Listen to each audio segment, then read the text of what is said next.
निजी टीवी जिला शिकारपुर સાથે डिस्ट्रिक्ट रिपोर्टर अब्दुल रशीद जामड़े जी अगवाणी में एसएसपी शिकारपुर तनवीर तुनो सां तारीफ़ गरजाणी थी। आज शिकारपुर जिले जे सूरत-हाल बाबत विचार वंडिया विया।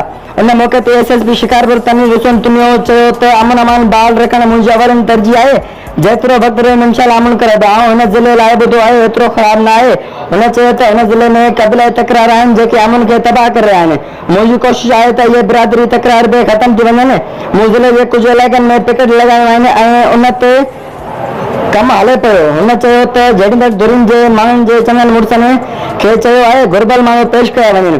असां कोशिशूं कयूं पिया कुछ महीननि अंदरि क़बीलाई जॻहनि ते कंट्रोल करंदासीं।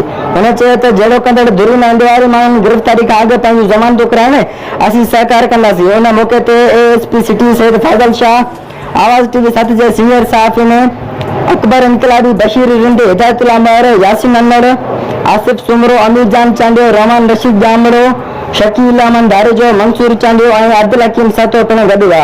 हर ताज़ा रहण लाइ ॾिसंदा रहो JTN वेब न्यूज़।